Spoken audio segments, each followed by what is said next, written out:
Buongiorno. We are leaving Courmayeur. It was a great night here, and you might recognize these two folks. I met them on the first day leaving Les Houches, and we reunited here in Courmayeur. So we'll be hiking together again for a little bit. Kind of sucks we're leaving this part of Italy. It's a main city with some great food, but I might have to come back here on another time. But for now, we have to, of course, hike on.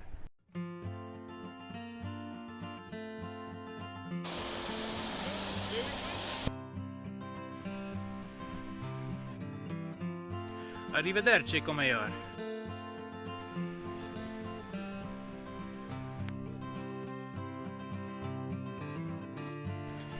E seppellire lassù in montagna. Bella ciao, bella ciao, bella ciao, ciao, ciao.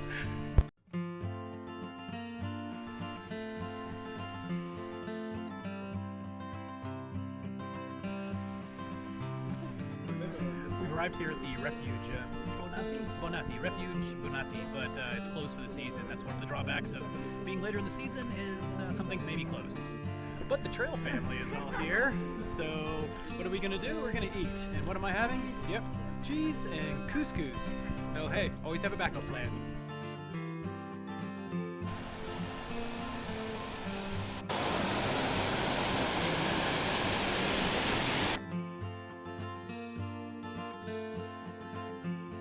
That isn't white snow up there, that's actually glaciers coming down from the mountain.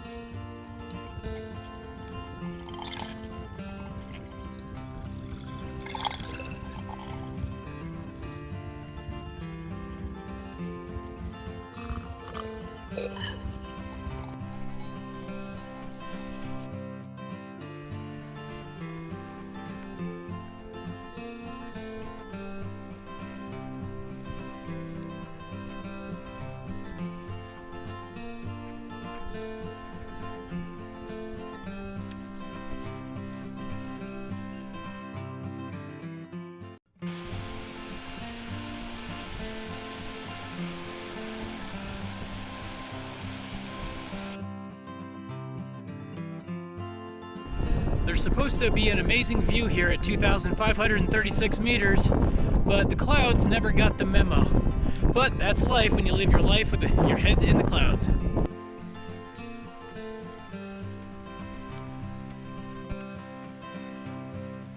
I totally missed it, but we actually crossed the border about a kilometer or two back. We're now in Switzerland, so it's Arrivederci Italia e Bonjour Suisse.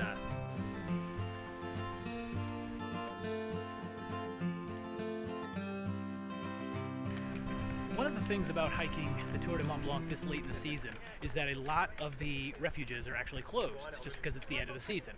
And yeah, that means that when you get to one that you were hoping was going to be open and it's closed, that means you got to keep walking to the next one. In this case, it's going to make today a 32-kilometer day. That's 20 miles for those still on the imperial system. And you might be saying, hey, why don't you just set up your tent someplace? Well, unfortunately in Switzerland they have a law that it's prohibited to camp on public lands. So here we are. We're actually entering the town of Fully, and we're about probably half a kilometer from a legal campsite, and there's also some, I think there's a refuge that is open, but they may not have room, so I think we're just going to go with the legal campsite.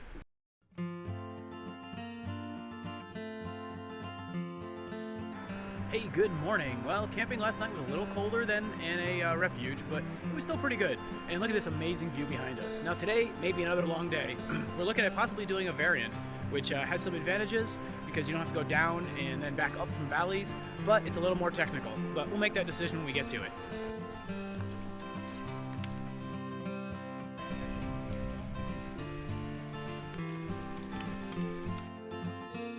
Congratulations everyone, we've made 100 kilometers. Yeah! And what are we going to do to celebrate? We're going to go to Les Portelettes. Unlike in the US where that's a porta potty, here it's a coffee shop.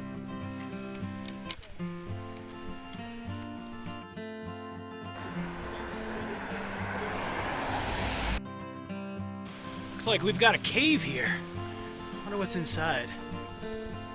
Whoa, it goes back pretty far. Ah, that way too. Pretty cool. Alright. Guess I should stay on the trail.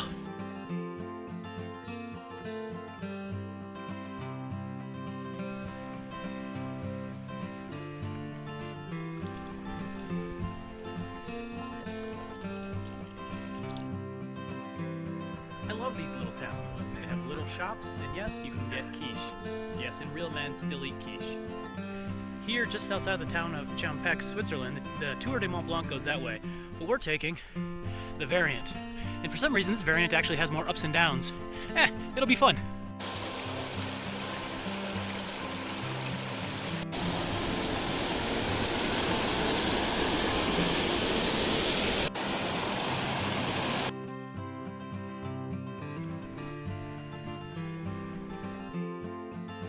The bag of berries this lady is carrying can be found right here on these bushes, and they are delicious.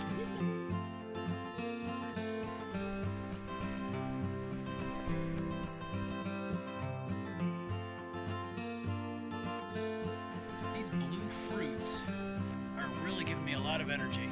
I'm gonna call it mountain cocaine. And an amazing view. Alright, we have reached the highest point of the day at 2,665 meters. It may actually be the highest point for the entire TMB for us. The fact that we reached the highest point at 420 is just coincidence, but look at this amazing view. Now we got the downhill. Yay!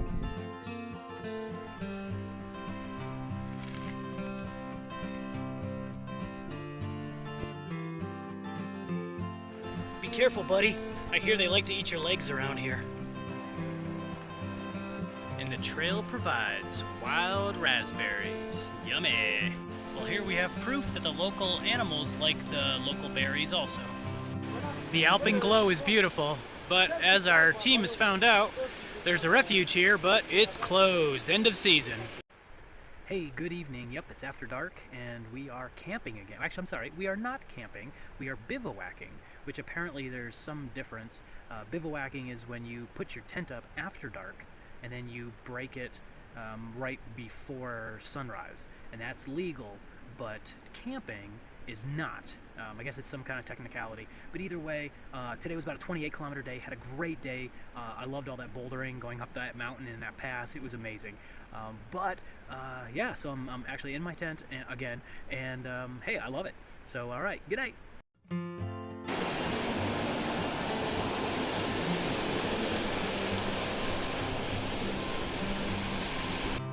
Hey, good morning. Well, we are doing a variant from the variant, and this route here has a little sign, and the sign says, warning, difficult mountain path for experienced and well-equipped hikers.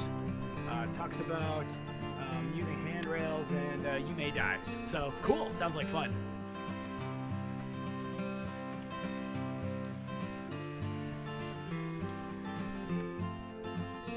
These must be the handrails or cable that the sign was referring to, but honestly, they're not needed.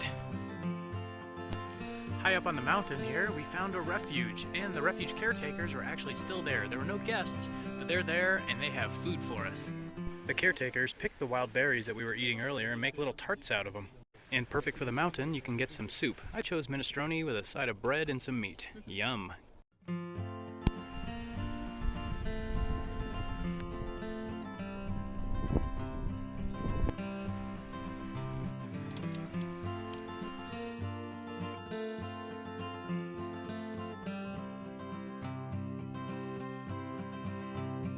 At 2,260 meters, we are now approaching the Chalet du Col des Balmes. It sits directly on the border between Switzerland and France. So, au revoir Suisse et bonjour France.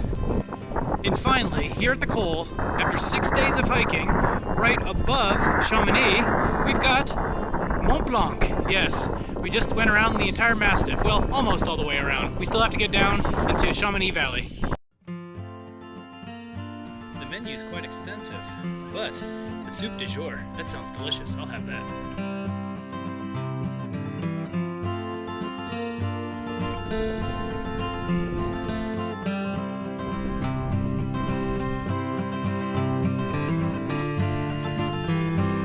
Looks like we get to play fireman because there's a whole bunch of ladders. It's a little bit of via ferrata without the kit.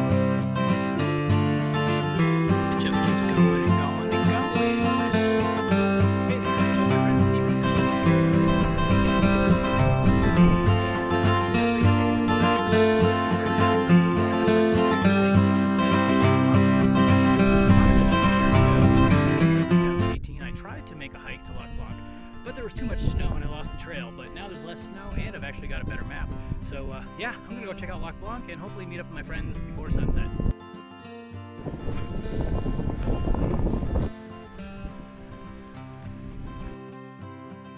We have arrived. There's the refuge du Mont Blanc, and here's Lower Lac Blanc, and right around the corner up there should be the main Lac Blanc. And here we have arrived at the famed Lac Blanc, which is French for White Lake.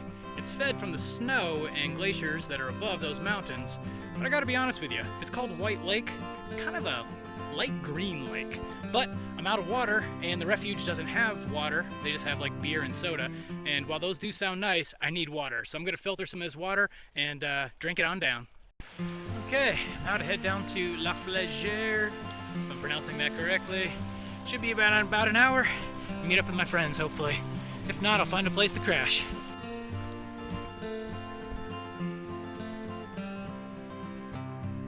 Hey, good evening. Well, I was able to meet up with my friends, Stephen and Elodie. Can't really see our tents over there because it's pretty dark, but just check out this view we've got. Yep, actually Mont Blanc is over that way a little bit, but this is another amazing mountain. Yep, gotta love it. Hey, good final morning on the TMB. Yep, my buddy's over there just finishing packing up. Got a beautiful view again. Hopefully you can see a little better this morning. And wow, just 11 miles or about 17 kilometers down to Houches. And we are on trail as the first rays of sun hit the summit of Mont Blanc.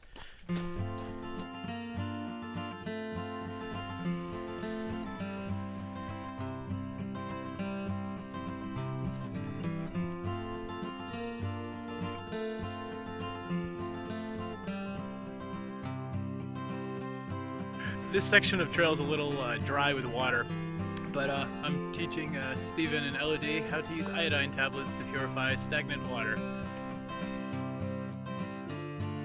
Stephen, what do you think of your first iodine water? Very good. All right. Thank you very much. There we are.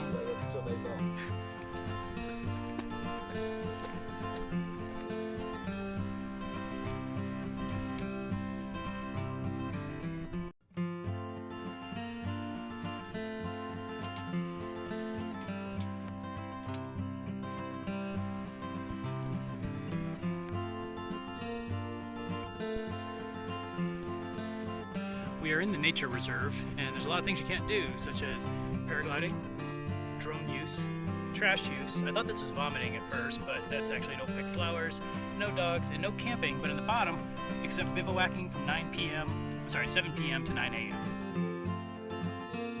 From here at the Cabane du Brevent at 2,525 meters, we can see most of the Tour de Mont Blanc. We can see Mont Blanc there, the Aiguille du Midi. Over in that direction, that's actually Italy. And over there is Switzerland. 10 kilometers to go and all downhill from here.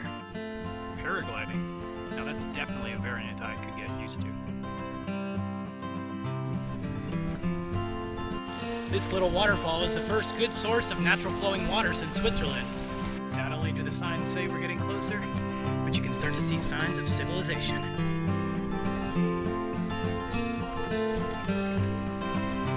Now this is my kind of welcome into a town, a brew pub. But, gotta get to the finish line first.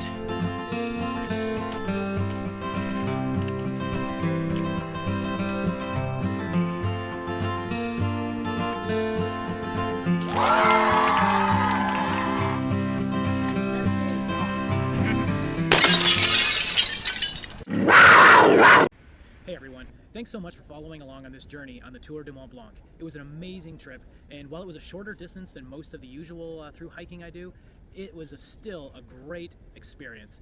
Getting to see France and Italy and Switzerland was just amazing. The people locally, the local folks are really great. They're really friendly, and it just seemed like they really look forward to us hikers going through. And us hikers, well, it's a trail family. It doesn't matter where you live or where you're from. Trail family just always gets along, and that's why it was so easy to make friends. And I think I've got long-term friends here that I've met on the Tour de Mont Blanc. I want to send a special thank you to everyone who contributed to UNICEF, and we were hiking this trail together, essentially, to raise funds for UNICEF. Now, while we didn't reach our monetary goal, we still raised funds, and that's the important thing. But here's a little twist: I'm not done hiking. In fact, I'm going to extend the UNICEF fundraising campaign until the middle of October, and now I'm going to head on another hiking trip here in France. My next trip, which will be on subsequent videos, will be to the island of Corsica. At 180 kilometers, it's going to be one of the most rugged, if not the most rugged, of all the great routes of Europe. It's the GR20, and it goes the entire length of Corsica. So keep an eye out for that, and again, we're going to continue that UNICEF fundraising campaign and see if we can raise a little more funds and do a little more good for the children of the world. Thank you for watching.